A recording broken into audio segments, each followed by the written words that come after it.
Thanks for tuning in to Tibalt's Apprentice Luck of the Draw Lab Report. Another short topic that, doesn't really fit anywhere else in there, so I thought we'd talk about today reaching platinum on a monthly basis. Before you jump on the comments below and start trolling me and saying, well, if you were good, you'd hit Mythic. Honestly, if I was good, I'd still want to be better.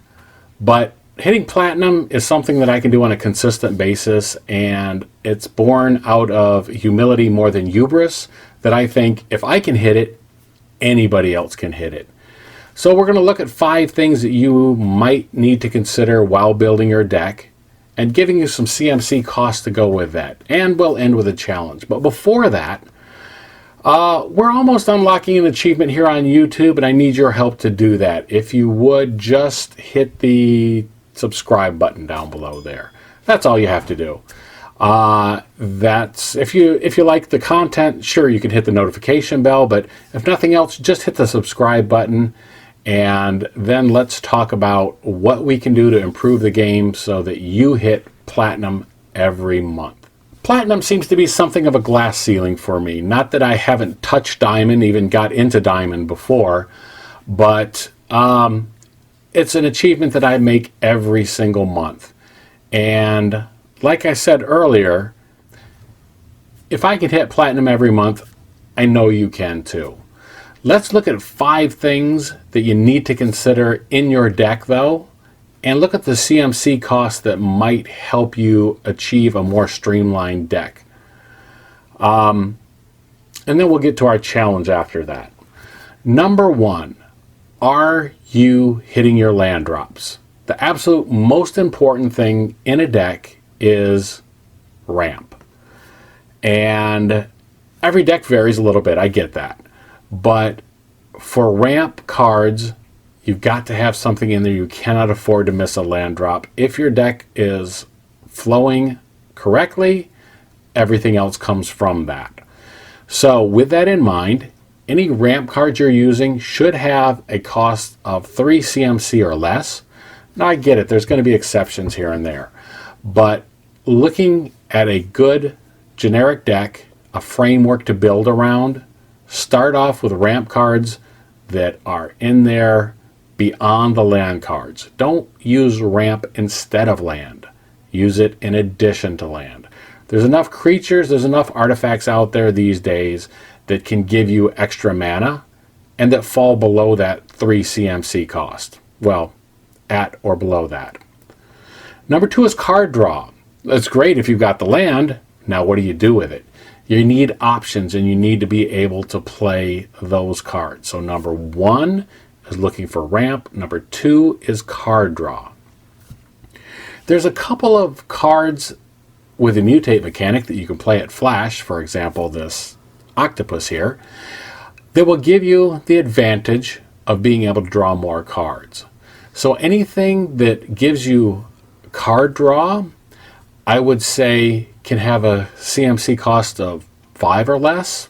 5 is maybe a little high, but if you've hit your land drops, around 4 is where the game really starts to happen, at least in my opinion. So 5 isn't outrageous. The lower the better, obviously, but I wouldn't go for any card draw beyond 5, not initially. Fine-tuning your deck, getting there, maybe you go higher, but initial, again, I'm going to keep harping on it. Ramp, then card draw, and make sure that you've got that in your deck. From there, the next consideration is, what do you have for removal? Single card removal is important, and for single card removal, I keep looking at my notes over here. Is that obvious? Probably so.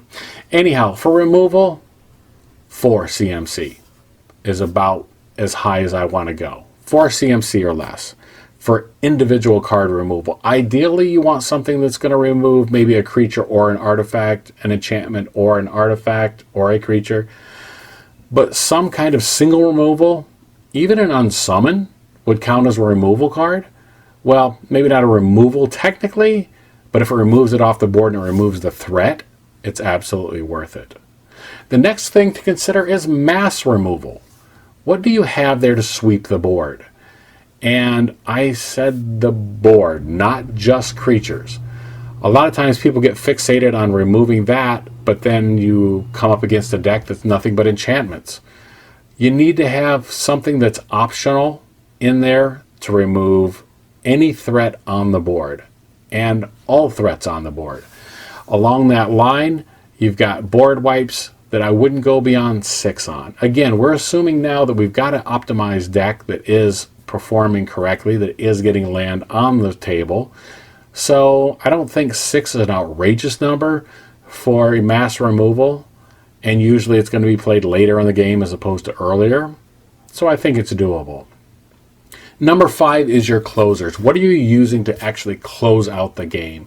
It can be a card or it can be a combination of cards. Ideally, I'd like to play a mid-range or a late-game deck. So, yeah, you want something, and that can be any CMC. But the idea there is you need a combination of cards or a single card that's going to close out the game for you. Do you have all those things in your deck? If you do, you're probably not going to have a hard time getting to platinum, at least platinum. So now we get to the challenge. And here's the challenge. I'm going to say it. I've come to the realization that I'm not a great home brewer. I'd like to be. I try to be. But what I have the most success with is streamlining other decks. And so if you are having a hard time getting out of gold, or my goal is to have a whole army of platinum players coming in at that level and just going from there. Working together, I know I can get you to the platinum level. Send me your deck list. Once we're all at the platinum level, maybe we can work together to go even higher. That would be my goal. That's what I'm hoping for. In the meantime, I hope you liked this video. If you did, hit the like button. If you didn't, hit the dislike button twice. And as far as that goes, you can find me on Twitch TV at twitch.tv/Mad Saxon. I stream, I won't say regularly, but I stream often. You can always find me on Arena, though, at Mad Saxon 17027. You can find me there streaming, or rather, you can find me there playing 7 days a week for sure, all times of the day. Now that my hours have been cut back, I find I have a little bit more time for this, which is kind of bad because I already have way too much time invested in this. But anyhow, in the meantime, if you like the video, like, comment, subscribe, send me your deck list. Let me help you get to platinum every month. And together, let's us get to Mythic. Thanks for watching.